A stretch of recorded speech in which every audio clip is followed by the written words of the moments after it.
أعوذ بالله من الشيطان الرجيم. بسم الله الرحمن الرحيم. والتين والزيتون وطور سينين وهذا البلد الأمين لقد خلقنا الإنسان في أحسن تقويم ثم رددناه أسفل سافلين إلا الذين آمنوا وعملوا الصالحات فلهم أجر غير ممنون فما يكذبك بعد بالدين أليس الله بأحكم الحاكمين صدق الله العظيم.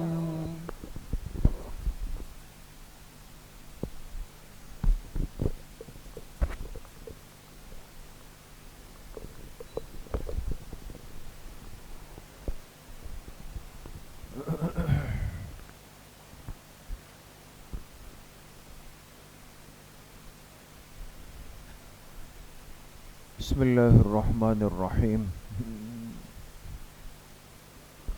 نحمده ونصلي ونسلم على رسوله الكريم.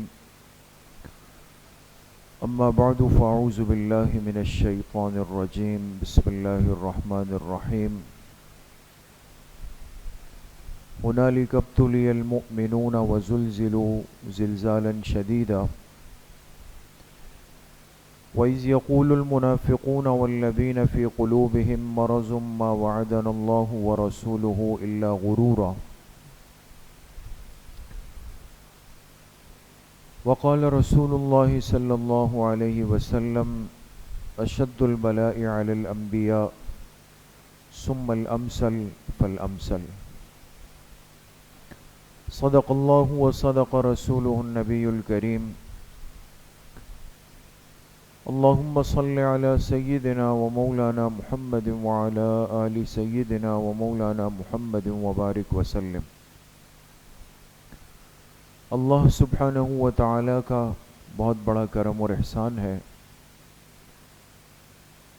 دین کی بات سننے کی نسبت سے ہم سب جمع ہیں. اللہ تعالی آپ سب کی اس حاضری کو، اس بیٹھنے کو، اس طلب کو اپنی بارگاہ عالیہ میں قبول فرمائے اور ہم سب کے ظاہر اور باطن کی اصلاح کا ذریعہ فرمائے. اس زندگی میں ہر خیر کا کام وہ آزمائش کے راستے سے ہو کے مکمل ہوتا ہے. اگر کوئی کام اللہ کو پسند ہو، اللہ کو محبوب ہو اور پھر وہ اللہ ہی کے لیے ہو رہا ہو تو ہمیں یہ بات سمجھ لینی چاہیے کہ اس کام کے کرنے میں، اس کے آغاز میں، اس کی منزل تک پہنچنے میں اس بندے کو اللہ پاک آزماتے ضرور ہے. اور اس آزمائش کا جو مقصد ہے وہ کھرے اور کھوٹے کی ایک پہچان ہے اور مخلوق پر اس کا اظہار ہے. اس لیے کہ اللہ پاک تو علام الغیوب ہے نا. اللہ کی ذات تو علیم بذات الصدور ہے. اللہ رب العزت کے علم ازلی میں تو سب کچھ پہلے سے ہے کہ کس بندے کی اندر کی کیفیت کس درجے کی ہے، تو اللہ کا علم تو پہلے سے ہے. لیکن جہاں جہاں یہ آزمائش اللہ پاک کی طرف سے آتی ہے اس کا مقصد اللہ پاک کی طرف سے اس بندے کی حقیقت کا ایک اظہار ہوتا ہے، پتہ چل جائے. اور اس اظہار سے فرق ہو جاتا ہے کہ سچا پکا مومن کون ہے اور ظاہری زبان کی سطح تک، زبان کی حد تک کا مومن کون ہے. اسی لیے قرآن کریم میں سورۃ الاحزاب میں اللہ رب العزت نے غزوہ احزاب، غزوہ خندق کے موقع کا تذکرہ فرمایا، تو وہاں کیا فرمایا کہ ہنالک ابتلی المؤمنون، ہنالک، یہ ایک ایسا موقع تھا، ایک ایسا وقت تھا کہ ایمان والے آزمائے گئے. لیکن آگے دیکھیں الفاظ اللہ نے کیا استعمال فرمائے اور تعبیر کیا ہے، وَزُلْزِلُوا زِلْزَالًا شَدِيدًا، اور ان پر زمین ہلا دی گئی.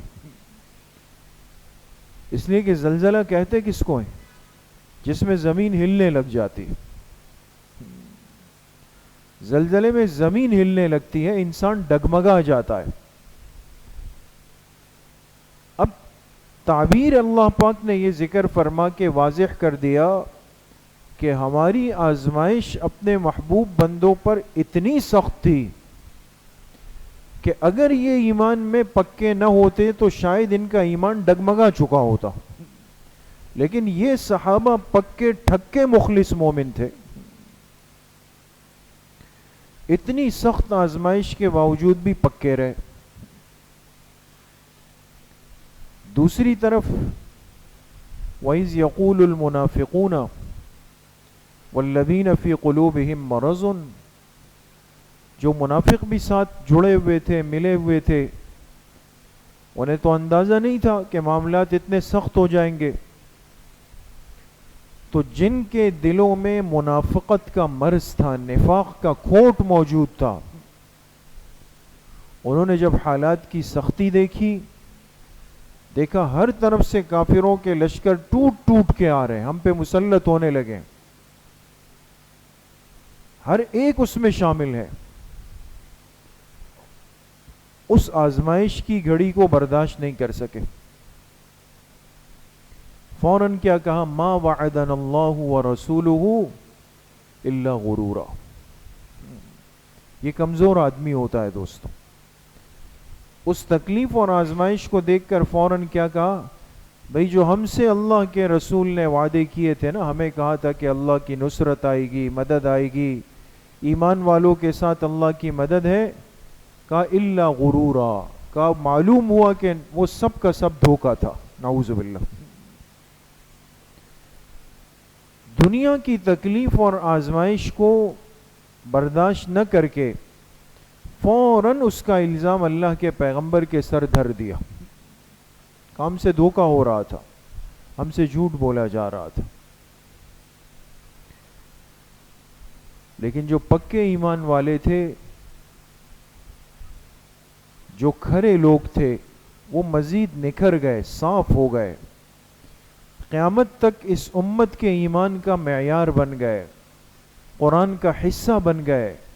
ان کے ایمان کو امت کے ایمان کے لیے معیار بنا دیا گیا، سب کچھ صاف ہو گیا. اس لیے میرے عزیزوں، دوستوں، بزرگوں اور عزیز طلباء، یہ اصولی بات ہمیں ذہن میں رکھنی چاہیے کہ جس خیر کے کام میں ہم چل پڑیں اور ہمیں یہ یقین ہو کہ یہ راستہ اور یہ کام، یہ عمل اللہ کو پسند ہے، محبوب ہے، اور ہم واقعتاً وہ کام اللہ کے لیے ہی کرنا چاہتے ہیں، تو اس میں آزمائشیں ضرور آتی، اس میں رکاوٹیں بھی آتی ہے، اس میں پریشانیاں بھی آتی ہے، یہ سب چیزیں ہوتی ہیں. لیکن اہل ایمان اس صورتحال میں مایوس نہیں ہوتے، اپنے ایمان کو کمزور نہیں کرتے، فوراً اپنے مخلص، اپنے محسن، اپنے بڑوں کے سر الزام نہیں ڈال دیتے کہ بھئی اس نے تو لا کے ہمیں مروا دیا. طالب علم جب اپنے علمی زندگی کا آغاز کرتا ہے، علم کے سفر کو شروع کرتا ہے، ایک بندہ اگر گناہوں کے ماحول کو چھوڑ کر نیکی کے ماحول میں آ کے اس سفر کا آغاز کرتا ہے، دین کے راستے سے جڑ جاتا ہے، تو اگر آپ مخلص ہیں اپنے اس کام میں، اپنے اس راستے کے اندر، تو پھر آپ یقین کر لیں کہ آزمائشیں طرح طرح کی آنی ہیں. لیکن اس یقین کے ساتھ ہم جڑے رہیں گے کہ اسی پر ہی چلتے ہوئے بالآخر منزل ہمارا انتظار کر رہی. آج ہم پڑھ رہے تھے صحیح بخاری کا آغاز ہے، طلبہ بیٹھے ہیں. تو امام بخاری رحمۃ اللہ علیہ جو سب سے بڑے محدث ہیں اس امت کے نا، اور جن کی محنت اور جمع کی ہوئی حدیث کی کتاب، اس کو کیا کہتے ہیں؟ اصح الکتب بعد کتاب اللہ. اللہ کی کتاب کے بعد اس دنیا میں سب سے صحیح ترین کتاب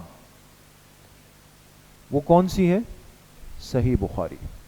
اصح الکتب ہے جو 16 برس تک کے عرصے میں جس کو جمع کیا گیا، جس میں ہزاروں احادیث امام بخاری رحمۃ اللہ علیہ لائے ہیں، اور جو اتنی قبولیت کے درجے تک گئی کہ آج دنیا میں اگر کوئی شخص عالم بنے گا تو ضروری ہے کہ اس نے کون سی کتاب پڑھی ہو؟ بخاری شریف پڑھی. اس لیے دیکھیں نا، سال کا اختتام آتا ہے، آپ حضرات دیکھتے ہیں ہر مدرسے میں مجلس تقریب ہوتی ہے، کون سی؟ ختم بخاری شریف کی. ختم بخاری شریف ہوگی تو بندہ عالم کہلاتا ہے. لیکن وہ امام بخاری رحمۃ اللہ علیہ جو اس امت پر اتنا بڑا احسان کر کے گئے، اللہ کے پاک پیغمبر علیہ الصلاۃ والسلام کی زندگی کو ایک محفوظ شکل میں دے کر امت کے حوالے کر کے گئے، اتنا بڑا کام کیا. لیکن آغاز سے لے کر ان کی وفات تک، پیدائش سے لے کر ان کی وفات تک، یہ شخصیت اس امت کی اتنی بڑی محسن شخصیت، ان کی آزمائش ایسی عجیب و غریب تھی کہ شاید ان کو اپنی زندگی میں سکون کا موقع کبھی ہی ملا ہو. پیدا ہوئے تو والد فوت ہو گئے، یتیم رہ گئے، یتیمی حصے میں آئی. کچھ عرصے، کچھ دنوں کے بعد کیا ہوا؟ آنکھوں کی بینائی چلی گئی. یہ تو تفصیلی باتیں پہلے کئی دفعہ ہو چکی ہیں، ابھی اس کا وقت نہیں. بچہ یتیم ہو، سرپرستی کرنے والی صرف ماں ہو، اور اللہ کی شان کچھ دنوں کے بعد پتہ چلے کہ اس بچے کی بینائی جا رہی ہے.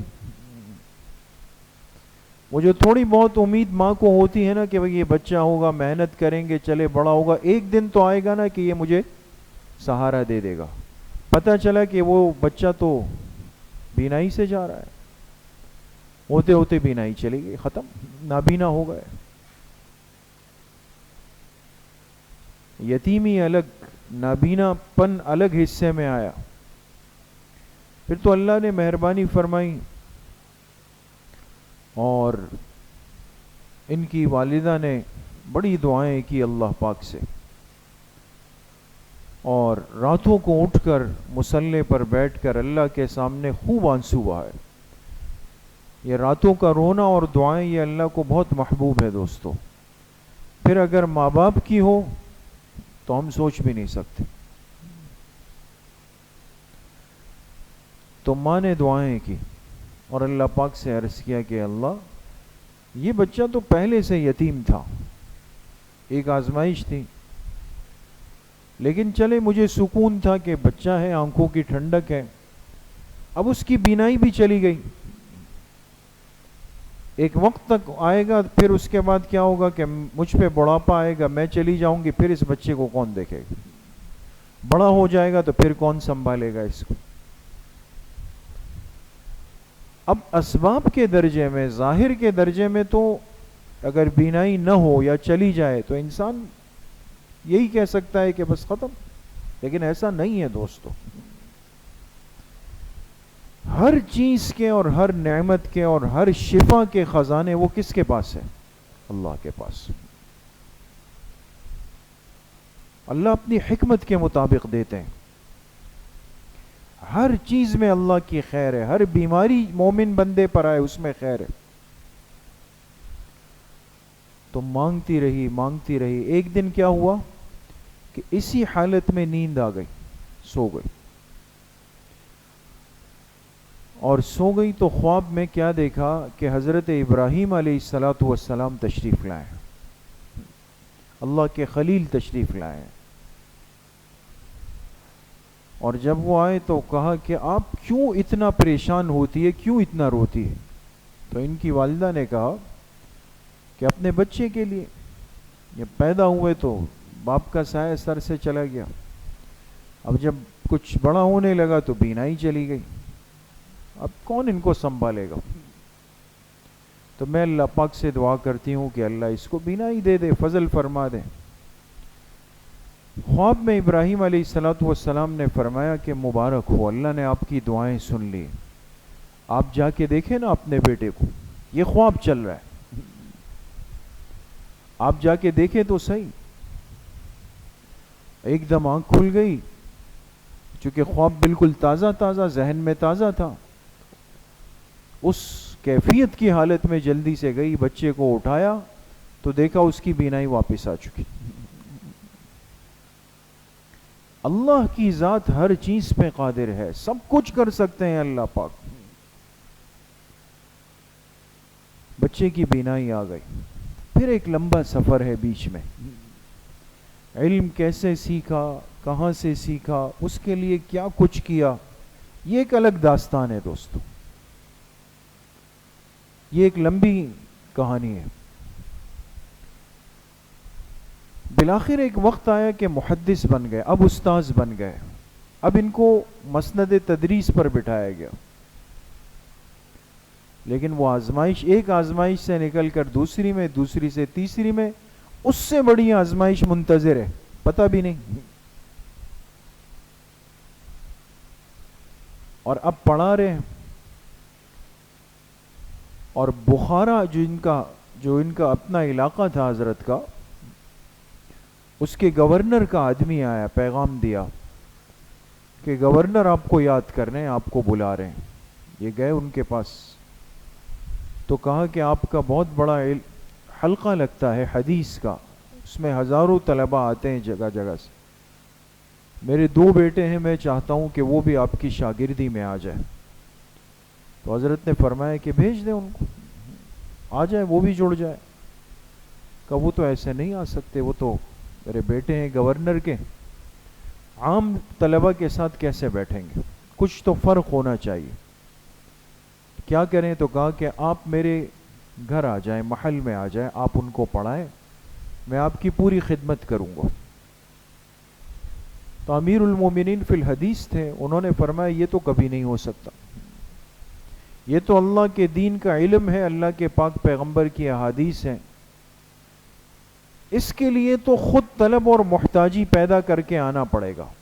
ہم کسی کے دروازے پہ جا کے اور میں اس کو کہوں کہ یہ گورنر کے بیٹے ہیں لہذا میں ان کو وہاں پڑھاؤں گا الگ سے، تو یہ باقی آنے والے جو طلبہ ہیں ان کی کیا حیثیت ہے اور کیا عزت ہے ان کی؟ یہ نہیں ہو سکتا. اگر پڑھتے ہیں تو آ جائے، نہیں تو میں نہیں آ سکتا، میری معذرت ہے. انکار کیا. اب ایسے صاحب منصب لوگ جب غصے میں آتے ہیں تو وہ پھر اپنی طاقت استعمال کرتے ہیں. اب چونکہ یہ بہت بڑے محدث ہیں، پورے شہر میں، علاقوں میں ہزاروں شاگرد ہیں، ایک دم ہاتھ بھی نہیں ڈال سکتے تھے کہ لوگ کہیں بغاوت نہ کر لیں ان کی محبت میں. تو ایک شرعی مسئلے کو بنیاد بنا کر ایک فتنہ بنایا، اور اس مسئلے کا عنوان ہے دوستوں خلق قرآن کا. کیا عنوان ہے؟ خلق قرآن. خلق قرآن یہ ایک علمی بہت مسئلہ ہے بڑا. خلق قرآن کے مسئلے کا مطلب یہ ہے کہ قرآن کریم جو اللہ کا کلام ہے، جو یہاں پڑھا ہوا ہے، رکھا ہوا ہے، اس قرآن پاک کی کیا حیثیت ہے. تو یہ بات یاد رکھیں، میں مختصراً آپ سے، یعنی ہمیں اپنا ایمان اور وہ معلوم ہونا چاہیے عقیدہ کہ امت مسلمہ کا یہ عقیدہ ہے کہ قرآن کریم کسی بھی شکل میں ہو، چاہے وہ مشین سے چھپے، ہاتھ سے لکھا جائے، نسخے میں ہو، جس میں بھی ہو، قرآن کریم اللہ کا کلام ہے، اور کلام اپنے متکلم کی صفت ہوا کرتی ہے۔ بات سمجھ گئے؟ تو یہ قرآن کریم، اس کو سب سے پہلے کس ذات نے پڑھا ہے؟ اللہ نے پڑھا ہے۔ یہ اللہ کا کلام ہے، اسی لیے اس کو کلام الہی کہتے ہیں نا۔ تو جو کلام ہے نا، جیسے میں ابھی بول رہا ہوں اپنی زبان سے، یہ میرے نکلے ہوئے الفاظ جو ہیں، یہ میری ذات کا وصف ہے، صفت کہلائے گا، لیکن میں اپنے الفاظ کو خود پیدا نہیں کر رہا۔ تو اس نے بحث چھیڑ دی کہ قرآن کیا ہے۔ کچھ ایسے قسم کے لوگوں کو تیار کیا جو ظاہراً علماء تھے، علماء سوء جس کو کہا جاتا ہے، ہر زمانے میں ایسے لوگ دستیاب ہوتے ہیں۔ انہوں نے کہا کہ قرآن کریم اللہ کی صفت نہیں، اللہ کی مخلوق ہے۔ بات سمجھ میں آ رہی ہے دوستوں؟ کبھی نہ کبھی یہ بات آپ کو فائدہ دے گی دوستوں۔ انہوں نے کہا کہ قرآن کریم اللہ کی صفت نہیں بلکہ اللہ کی مخلوق ہے، جبکہ ہمارا ایمان ہے کہ قرآن اللہ کی مخلوق نہیں بلکہ اللہ کی صفت ہے۔ یہ پوری امت کا عقیدہ ہے۔ اب گورنر نے تو اپنا غصہ بغض نکالنا تھا کسی طریقے سے، ان کو کھڑا کیا، انہوں نے کہا مخلوق ہے۔ امام بخاری رحمۃ اللہ علیہ کے پاس فتویٰ آیا، ان کو نہیں پتا تھا کہ پیچھے کیا کچھ ہونے جا رہا ہے، انہوں نے فتویٰ لکھ کر دیا کہ قرآن اللہ کی صفت ہے۔ اس بات کو بنیاد بنا کر کے گورنر نے حکم دیا کہ چونکہ یہ اس عقیدے کے قائل نہیں جس کا میں قائل ہوں، کو جیل میں ڈال دیں۔ اب پوری قوم جو بخارا کے لوگ تھے، سمرقند کے لوگ تھے، جو آزاد ریاستیں ہیں، یہ دو حصوں میں بٹ گئے۔ ایک طبقہ کہتا تھا قرآن اللہ کی مخلوق ہے، ایک کہنے لگا قرآن اللہ کی، ایک فتنے اور فساد کی کیفیت بن گئی، پورے علاقوں میں انتشار پھیل گیا۔ خیر مختصر بات یہ ہے، بات بہت لمبی ہو رہی، کہ شہر بدر ہو جائیں، شہر سے نکلیں گے۔ اب بخارا سے نکالے گئے، دوسرے ایک علاقے میں گئے، جب وہاں پہنچے وہاں بھی دو طبقے کھڑے ہوئے، ایک نے کہا کہ حضرت آئیں گے، دوسرے نے کہا نہیں آ سکتے، ان کا غلط عقیدہ ہے۔ چلو بھائی وہاں سے تیسرے علاقے میں۔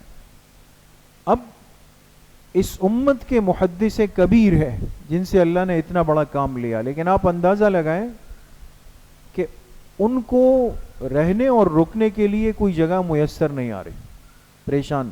اللہ کی طرف سے ایک آزمائش ہے۔ چلتے چلتے چلتے چلتے بالآخر سمرقند میں ایک علاقہ ہے جس کا نام ہے خرتنگ علاقہ، وہاں پہنچ گئے۔ جب وہاں پہنچ گئے تو وہاں ان کے حمایتی اور چاہنے والے زیادہ تھے، انہوں نے حضرت کو کہا آپ ہمارے پاس رک جائیں۔ ان کو روکا، جب یہ گئے تو لوگوں کو پتہ چلا، پھر کچھ فتنہ پرور لوگ اٹھ گئے۔ جب یہ کیفیت دیکھی، اب یہ رمضان کا مہینہ گزر رہا ہے، عید الفطر کی رات تھی، امام بخاری رحمۃ اللہ علیہ نے جب یہ کیفیت دیکھی نا تو اللہ سے ایک التجا کی کہ اللہ یہ زمین مجھ پر تنگ کر دی گئی، کوئی مجھے قبول نہیں کر رہا، ابھی مجھے ایسا لگتا ہے کہ اب زمین کے اوپر رہنے کے بجائے زمین کے نیچے جانا میرے حق میں بہتر ہو، تو اللہ اگر آپ کی چاہت ہو تو مجھے اپنے پاس بلا لیجیے۔ اور اسی رات خرتنگ میں امام بخاری رحمۃ اللہ علیہ کا انتقال ہوا اور وہیں ان کی قبر بنی۔ قبر کے بعد جیسے ہی دفنایا گیا تو قبر سے خوشبو آنا شروع ہوئی۔ آج تک امام بخاری رحمۃ اللہ علیہ وہ شخصیت ہے جن کی قبر سے آج بھی خوشبو آتی ہے۔ اس لیے کہ اللہ پاک کے ہاں تو فیصلے محنت پر ہے، کام پر ہے۔ میں صرف یہ آپ ساتھیوں کو اور اپنے عزیز طلبہ کو یہ سمجھانا چاہ رہا تھا کہ کام کے لوگوں پر آزمائش زیادہ ہے.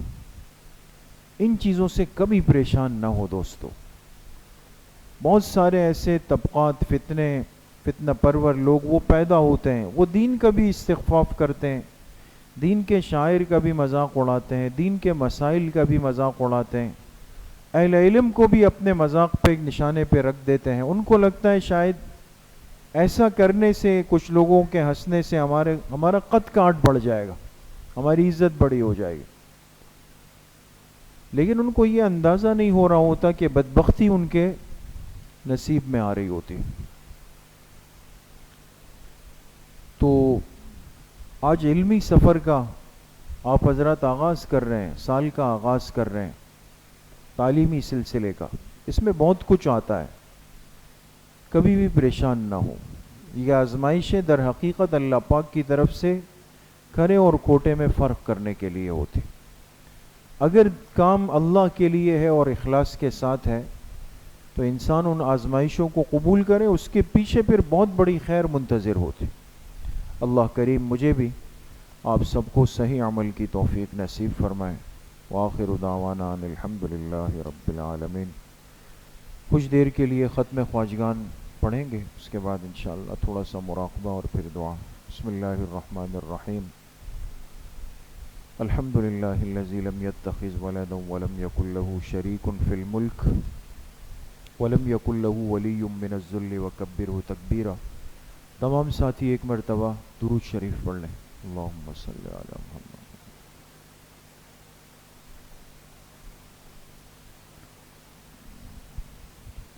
ایک مرتبہ سورہ فاتحہ پڑھ لیں. بسم اللہ الرحمن الرحیم. الحمدللہ رب العالمین الرحمن الرحیم. ایک مرتبہ درود شریف پڑھ لیں. اللہم صلی.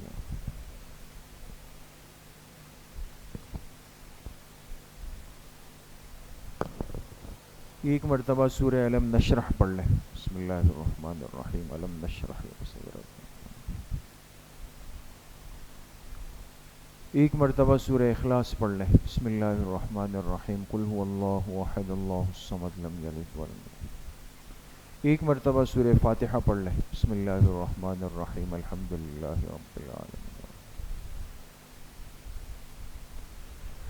ایک مرتبہ درود شریف پڑھ لیں. اللہم صلی علی محمد وعلی آل محمد.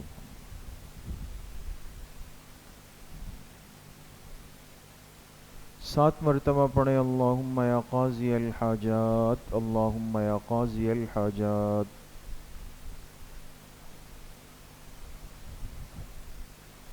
سات مرتبہ پڑھیں. اللہم یا کافی المہمات. اللہم یا کافی المہمات.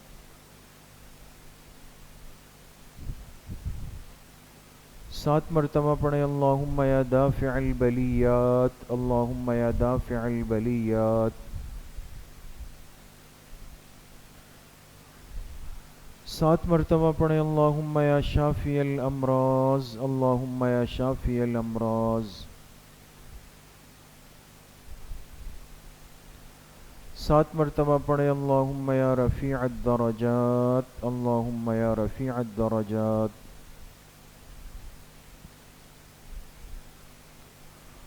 سات مرتبہ پڑھیں. اللہم یا مجیب الدعوات. اللہم یا مجیب الدعوات. سات مرتبہ پڑھیں. اللہم یا ارحم الراحمین. اللہم یا ارحم الراحمین. ایک مرتبہ درود شریف پڑھ لیں. اللہم صلی علی محمد وعلی.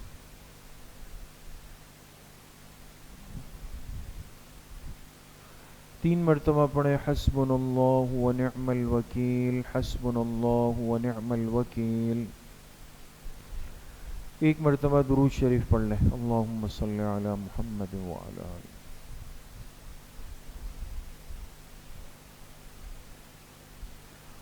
تین مرتبہ پڑھیں. یا خفی اللطف ادرکنی بلطفک الخفی. یا خفی اللطف ادرکنی بلطفک الخفی. ایک مرتبہ درود شریف پڑھ لیں. اللہم صلی علی محمد.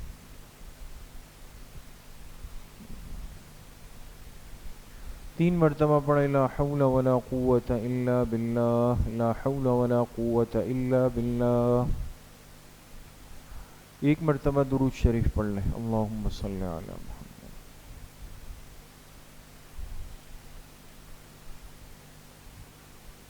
3 مرتبہ پڑھیں ذالک فضل اللہ یؤتیہ من یشاء واللہ ذو فضل علی المؤمنین، ذالک فضل اللہ یؤتیہ من یشاء واللہ ذو فضل علی المؤمنین۔ 1 مرتبہ درود شریف پڑھ لیں، اللہم صلی علی محمد وعلی۔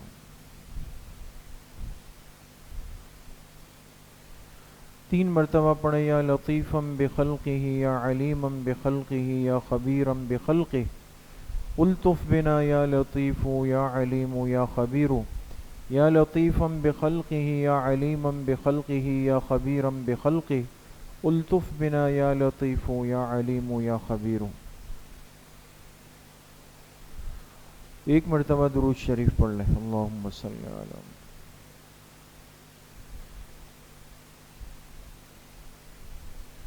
3 مرتبہ پڑھیں انا للہ و انا الیہ راجعون، انا للہ و انا الیہ راجعون۔ 1 مرتبہ درود شریف پڑھ لیں، اللہم صلی علی محمد۔ 3 مرتبہ پڑھیں اللہ ولی الذین آمنوا، اللہ ولی الذین آمنوا۔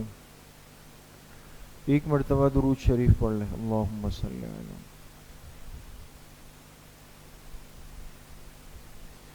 3 مرتبہ پڑھیں واللہ ولی المؤمنین، واللہ ولی المؤمنین۔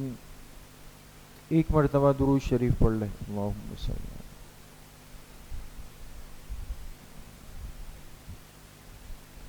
3 مرتبہ پڑھیں رب اغفر وارحم وانت خیر الراحمین، رب اغفر وارحم وانت خیر الراحمین۔ 1 مرتبہ درود شریف پڑھ لیں، اللہم صلی علی محمد۔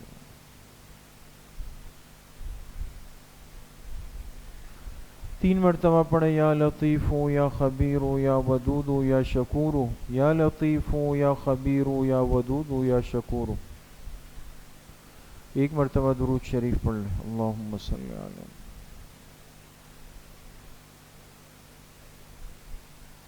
3 مرتبہ پڑھیں واعف عنا واغفر لنا وارحمنا انت مولانا فانصرنا علی القوم الکافرین، واعف عنا واغفر لنا وارحمنا انت مولانا فانصرنا علی القوم الکافرین۔ 1 مرتبہ درود شریف پڑھ لیں، اللہم صلی علی محمد۔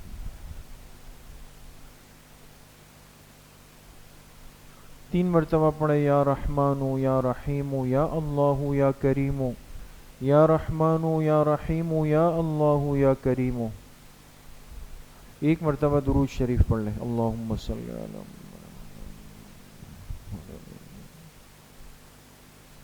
3 مرتبہ پڑھیں الا بذکر اللہ تطمئن القلوب، الا بذکر اللہ تطمئن القلوب۔ 1 مرتبہ درود شریف پڑھ لیں، اللہم صلی علی محمد وعلی آل محمد کما صلیت علی ابراہیم وعلی آل ابراہیم انک حمید مجید، اللہم بارک علی محمد وعلی آل محمد کما بارکت علی ابراہیم وعلی آل ابراہیم انک حمید مجید۔ یہ جتنے ختمات مبارکہ پڑھے گا ان کا ایصال ثواب جناب رسول اللہ صلی اللہ علیہ وسلم کو آپ کی قبر مبارک میں آپ کے واسطے اور وسیلے سے پوری امت مسلمہ کے جتنے مرحومین مرحومات اور جو حیات لوگ ہیں اللہ پاک سب کو اس کا پورا پورا اجر اپنی شان کے مطابق سب کو نصیب فرمائے۔ کچھ دیر کے لیے ذکر قلبی یعنی مراقبہ کریں گے، تمام ساتھی اپنے سروں کو جھکا دیں، دلوں کو یکسو کر لیں، آنکھیں بند کر لیں، دل میں تصور کریں کہ اللہ کی بارگاہ سے انوارات فیوزات تجلیات اتر رہے ہیں اور میرے دل کے اندر سما رہے ہیں، جس کی برکت سے میرے دل سے گناہوں کا میل کچیل زنگ ظلمات قدورات سب کچھ نکل رہا ہے اور میرے دل کی ہر دھڑکن کہہ رہی ہے اللہ اللہ اللہ۔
لا الہ الا اللہ محمد الرسول اللہ الحمد للہ رب العالمین والصلاة والسلام علی سید الانبیاء والمرسلین سیدنا و مولانا محمد وآلہ وصحبہ اجمعین۔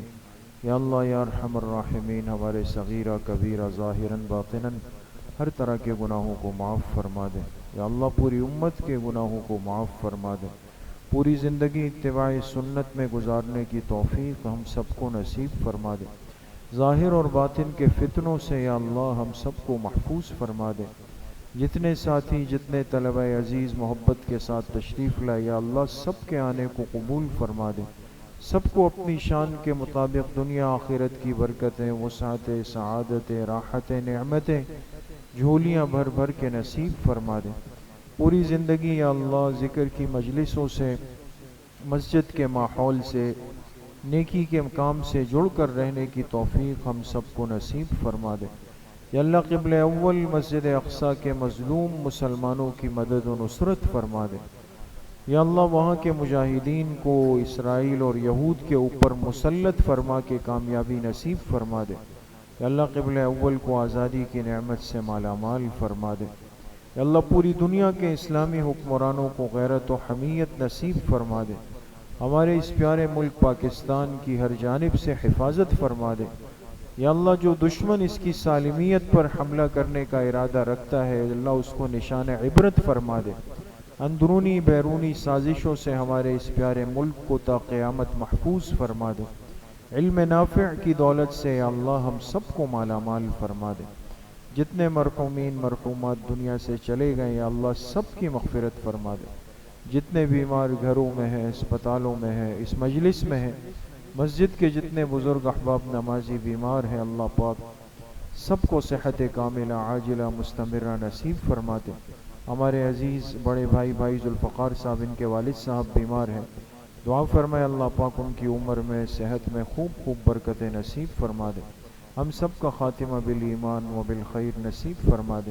ہماری دعاؤں کو اپنے فضل و کرم سے، فضل و رحمت سے اپنی بارگاہ میں قبول و منظور فرما دے۔ وصلی اللہ وسلم علی نبینا محمد وآلہ وصحبہ اجمعین برحمتہ۔ السلام۔